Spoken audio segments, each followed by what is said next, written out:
In chapter 243, we see Kenjaku have his head completely sliced off by Yuta. But is this really the end of Kenjaku? Big bad villain whose true plan and origin are still yet to be revealed. Are you telling me that Kenjaku is now fully out of the picture? I've always said that Sukuna is the emotional villain of the story for characters like Yuji and Megumi. But in terms of the big master planner, the puppet master behind the scenes, for me it's always been Kenjaku. Kenjaku is the true main villain, while Sukuna is the emotional villain of the story. Now in terms of plot twists, I think Kenjaku taking over Yuta's body will be something only Akutami will do. Think about it, guys. How many characters have we seen die already? Nanami, Gojo, Yuki, Principal Yaga, supposedly Nobara, and Kenjaku himself. This is just written for Akutami to do a plot twist like this, for him to have Kenjaku take over Yuta's body. We don't know the full extent of how Kenjaku takes over people's bodies, but from what I can tell, the guy usually takes over the mind/brain of his host. Look at how Sukuna takes over people's body and compare it to Kenjaku. Sukuna takes over the soul of someone's body. That's how Yuji and Megumi are still kept alive deep inside their own bodies. In chapter 216, Sukuna took a special bath that is a ritual for turning a vessel that is cherished as a family treasure into a cursed tool to protect it from external threats. When Kenjaku asked Sukuna in that very chapter, what's the point of taking the bath? Sukuna replies with, to be near evil and to submerge men.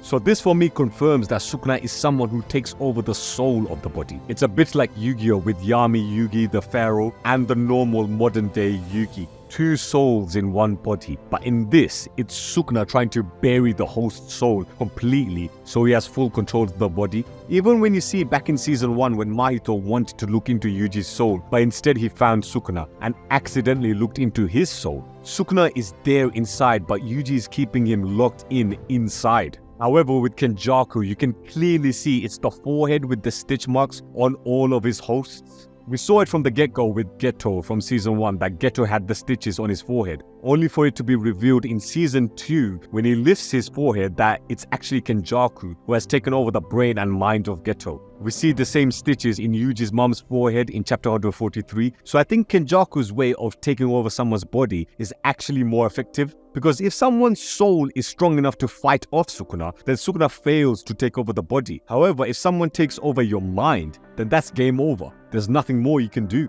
The point I'm trying to get at is just because Geto's head is sliced off doesn't mean that Kenjaku, who is inhabiting the mind, is fully dead. Potentially, Yuta can have his guard down, which will allow Kenjaku to take over Yuta's mind when he is least expecting it. Now, it will be obvious that Kenjaku took over Yuta's mind if Yuta has the stitch marks on his forehead. If there's a way for Kenjaku to hide the stitch marks, somehow, that will be a twist for not only us, but the characters in the series itself. Yuta having his mind taken over by Kenjaku would be a massive loss for the Jujutsu sorcerers. He is widely regarded as number 2 after Gojo in terms of power and strength when it comes to the Jujutsu sorcerers side. Plus he has Rika as well, arguably the strongest special grade curse outside of Sukuna himself. And this is a big thing for me. Kenjaku has been absorbing all the cursed spirits such as Mahito and would have eaten Jogo back in Shibuya Incident Arc if he was still alive. Kenjaku is also a collector of cursed spirits as we see him test them in Shibuya against Mei in the tunnels. So if he were to take over Yuta's body, then there's a good chance that he may also end up absorbing Rika and using her as well.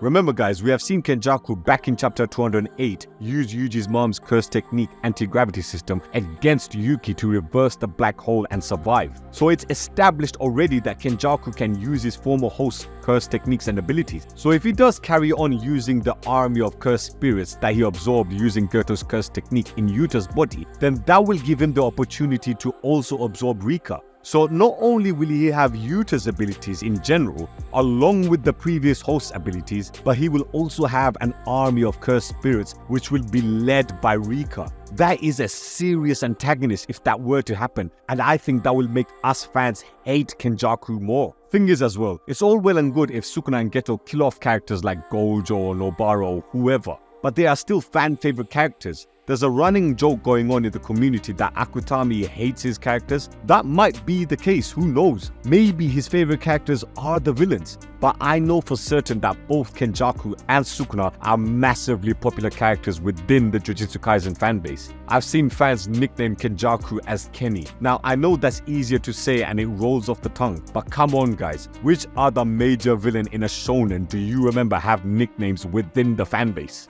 Kaido doesn't have a nickname, Frieza doesn't have a nickname, Blackbeard doesn't have a nickname. People would rather call him Teach than his pirate name Blackbeard. But this is what I mean. Kenjaku and Sukuna are unusually popular despite being the big villains of the story. Akutami has been humanizing Sukuna lately with chapters 236 with Gojo, and during the Kashimo vs Sukuna fight, both of them talk about the loneliness and the lack of love in Sukuna's life. So the seeds are being planted by Akutami that there may be a tragic backstory coming our way with Sukuna. So as much as I don't want it to happen, there may be a chance where Sukuna becomes like an anti-hero type of character. I'm hoping I'm wrong, as I do want Sukuna to be the villain right to the end. But why would Akutami try and humanize him now? I'll try and make a little discussion video regarding this, so stay tuned for that. Sukuna is already popular. You don't need to humanize him to make him more likable. And Kenjaku has been a likable villain from the beginning because of how chilled out himself and the disaster curses were when they were seen playing Game of Life and other games and just chilling in Dagon's domain expansion. Akutami made these typical shonen villains quite cool and chilled out, making them somewhat relatable instead of just sitting on their chair and commanding his minions to take over the world or some shit like that.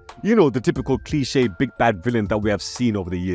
Kenjaku taking over Yuta's body will be a gut punch for us fans, and it will actually make us fans really hate Kenjaku and will make the story even more dark than it already is. And with this happening, it will actually give our main character Yuji even more screen time to shine, which I think could happen, but for the first time maybe Yuta will be the one to get back control of his mind against Kenjaku if Kenjaku were to take over Yuta's mind. Or maybe we'll have Rika recognize that Kenjaku is inside of Yuta's body, just like how Gojo recognized that Geto was being possessed when Kenjaku confronted him in Shibuya just before sealing him away in the prison realm. If Kenjaku is going on a rampage, unleashing his cursed spirits, as well as using Yuta's abilities and all the previous host's abilities, Rika might do what she never expected to do and kill Yuta in order to fully kill off Kenjaku once and for all. This is the tragedy which fits Jujutsu Kaisen perfectly. Rika has to kill the person she loves the most in order to save the world. The cursed spirit is now the hero, or should I say heroine, and the human, in this case Yuta, possessed by Kenjaku, is the evil one causing chaos and destruction. It's just poetic for me to have arguably the strongest cursed spirit to be the one to kill off Yuta possessed by Kenjaku and stop the army of cursed spirits by also killing her childhood sweetheart as well. I'm not saying this will happen, but the possibility of Kenjaku taking over Yuta's mind is very likely in my opinion, and would be such an emotional twist for us fans and will actually make us hate Kenjaku, which we are supposed to do as he is a big time shonen villain. Thank you for watching this video. What do you think of this little video that I made? Let me know in the comments down below, and of course don't forget to subscribe to the Shaman Tribe.